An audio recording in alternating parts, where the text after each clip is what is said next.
video laporan biologi. Assalamualaikum warahmatullahi wabarakatuh. Halo semua. Nah, kami dari kelompok 2 kelas 12 IPA 3 pada video kali ini akan melaporkan hasil penelitian yang telah kami lakukan. Sebelumnya, perkenankan kami untuk memperkenalkan anggota kami terlebih dahulu. Halo, saya Fahira Amanda Vitaloka. Halo, nama saya Fauzul Azimi. Halo, nama saya Rani Evi Marlinda Barnasar. Halo, saya Widya Astuti. Halo, nama saya Zulfiani. Nah, judul dari penelitian kami ini adalah pengaruh sumber cahaya terhadap pertumbuhan dan perkembangan kacang hijau Vigna radiata. Alasan yang melatar belakangi kami melakukan penelitian ini adalah Indonesia merupakan negara yang subur karena memiliki intensitas hujan yang tinggi membuat tanahnya menjadi subur sehingga tanaman dapat tumbuh dengan baik. Tidak terkecuali pada tanaman kacang-kacangan termasuk kacang hijau yang dalam pertumbuhannya tidak membutuhkan waktu lama sehingga disebut tanaman berumur genjah. Pertumbuhan pada tanaman itu sendiri merupakan proses kenaikan massa dan volume yang bersifat irreversibel atau tidak dapat kembali ke asal, seperti bertambahnya tinggi, panjang dan lebar pada bagian-bagian tumbuhan. Cahaya merupakan suatu bentuk energi yang sangat penting yang dibutuhkan oleh seluruh makhluk hidup yang ada di bumi. Tanpa adanya cahaya, kehidupan di bumi dipastikan tidak dapat berjalan sempurna. Semua makhluk hidup menggantungkan hidupnya baik secara langsung maupun tidak langsung terhadap cahaya. Cahaya merupakan sumber energi utama bagi kehidupan seluruh makhluk hidup di dunia. Bagi tumbuhan, khususnya yang berklorofil, cahaya sangat menentukan proses fotosintesis. Oleh karena itu, perlu diadakan penelitian tentang pengaruh sumber cahaya terhadap pertumbuhan dan perkembangan kacang hijau Vigna radiata. Rumusan masalah pada penelitian ini adalah apakah pengaruh sumber cahaya terhadap pertumbuhan dan perkembangan kacang hijau Vigna radiata? Penelitian ini bertujuan untuk mengetahui pengaruh sumber cahaya terhadap pertumbuhan dan perkembangan kacang hijau Vigna radiata.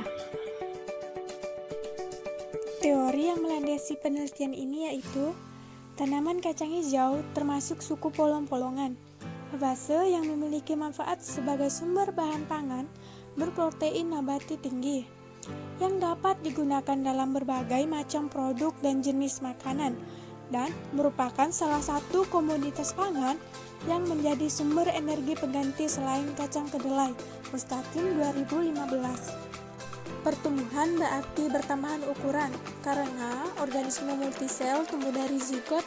Pertambahan itu bukan hanya dalam volume, tetapi juga dalam bobot, jumlah sel, banyaknya protoplasma, dan tingkat kerumitannya. Salisbury dan Ross 1991. Perkembangan merupakan proses yang tidak dapat diukur, yaitu bersifat kualitatif dan tidak dapat dinyatakan dengan angka. Perkecambahan atau germinasi ditandai dengan keluarnya bakal akar atau radikal dari kulit biji. Aswan 2008. Perkecambahan dibedakan menjadi dua epigel, yaitu perkecambahan yang ditandai dengan hipokotil yang tumbuh memanjang sehingga plomula dan kotiledon terangkat ke atas atau ke permukaan tanah, dan hipogel yang ditandai dengan epikotil tumbuh memanjang, kemudian plomula tumbuh ke permukaan tanah menembus kulit biji. Menurut Silviculture 2007, cahaya berpengaruh terhadap arah pertumbuhan akar dan perluasan atau tidak bergulungnya daun. Hipotesis yang kami buat dari penelitian ini adalah sumber cahaya berpengaruh terhadap pertumbuhan dan perkembangan kacang hijau Vigna radiata. Metodologi penelitian. Nah, penelitian ini dilakukan di tempat tinggal beberapa anggota kelompok. Penelitian ini dilakukan selama 2 minggu, yaitu dimulai pada tanggal 7 Agustus 2020 dan berakhir pada 21 Agustus 2020. Nah, penelitian ini memiliki beberapa variabel, seperti variabel bebas, yaitu sumber cahaya, Variasi variabel bebas sumber cahaya yaitu cahaya matahari, cahaya lampu, dan tanpa cahaya. Juga memiliki variabel kontrol, yaitu jumlah air penyiraman, jenis tanah, suhu lingkungan, ukuran wadah, dan biji kacang hijau. Juga memiliki variabel terikat, yaitu pertumbuhan dan perkembangan kacang hijau, Vigna radiata. Namun, tidak memiliki kelompok kontrol, karena semua sampel diberi perlakuan. Nah, alat yang diperlukan untuk penelitian ini yaitu cangkul kecil dan sendok. Juga bahan yang diperlukan pada penelitian ini yaitu kacang hijau sebanyak 45 biji, polybag ukuran 10 x 15, 9 biji, tanah gembur secukupnya, air, kardus, dan lampu. Metode penelitian. Metode penelitian yang kami lakukan meliputi beberapa tahap, yaitu menyiapkan alat dan bahan, kemudian memasukkan tanah ke dalam polybag sampai 1/4 polybag, kemudian meletakkan 5 biji kacang hijau ke dalam polybag berisi tanah, kemudian menyiram kacang hijau di polybag dengan 2 sendok makan air, kemudian meletakkan polybag sesuai perlakuan.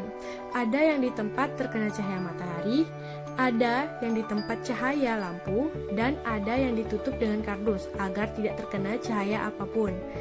Yang terakhir, mengamati pertumbuhan dan perkembangan kacang hijau, itu Vigna radiata. Berikut ini adalah hasil penelitian yang telah kami lakukan. Nah, dalam penelitian ini kami mengambil 2 data, yaitu data kuantitatif, yaitu mengukur tinggi batang, dan kualitatif, yaitu warna daun. Nah, grafik pertumbuhan tinggi batang kacang hijau pada perlakuan sumber cahaya berikut ini kami sampaikan. Nah, di sini berbagai macam warna ini melambangkan tentang berbagai macam perlakuan yang digunakan, yaitu hijau toska untuk cahaya matahari, pink untuk cahaya lampu, dan kuning untuk tanpa cahaya. Dari grafik ini dapat kita lihat bahwa pada tanaman yang kacang hijau yang tanpa cahaya mengalami pertumbuhan lebih cepat tinggi batangnya, namun pada yang terkena cahaya matahari mengalami pertumbuhan yang agak lambat. Dikarenakan tanaman kacang hijau yang tanpa cahaya ini hormon auksinya tidak rusak sehingga dia terus mengalami pertumbuhan. Berikut ini adalah tabel pengamatan pertumbuhan dan perkembangan kacang hijau. Ya, di sini yaitu ada tabel rata-rata tinggi batang dengan berbagai macam perlakuan. Nah, di sini dapat dilihat bahwa tanaman kacang hijau yang diberi perlakuan tanpa cahaya mengalami laju pertumbuhan sangat pesat. Namun yang pada cahaya matahari dan cahaya lampu mengalami pertumbuhan yang sedikit lebih lambat. Kemudian adalah tabel warna daun. Nah, dapat dilihat di sini bahwa tanaman kacang hijau yang terkena cahaya matahari dan cahaya lampu memiliki warna daun hijau. Hal ini dikarenakan cahaya yang diberikan kepada tanaman kacang hijau membantu dia untuk membentuk klorofil, walaupun pada cahaya lampu tidak seefisien ketika terkena cahaya matahari. Nah, lalu pada tanaman kacang hijau yang tidak terkena cahaya sama sekali, warna daunnya berwarna kuning. Hal ini dikarenakan tidak adanya cahaya yang mengenai tanaman kacang hijau tersebut sehingga dia tidak bisa membentuk klorofil. Alhasil, batangnya juga tidak kokoh dan daunnya tidak berkembang secara sempurna atau biasa yang disebut dengan peristiwa etiolasi. Dari penelitian ini dapat disimpulkan bahwa cahaya dapat berpengaruh terhadap pertumbuhan dan perkembangan tumbuhan kacang hijau. Berikut kami lampirkan beberapa foto hasil pengamatan perkembangan dan pertumbuhan kacang hijau pada hari ke-7 dan hari ke-14.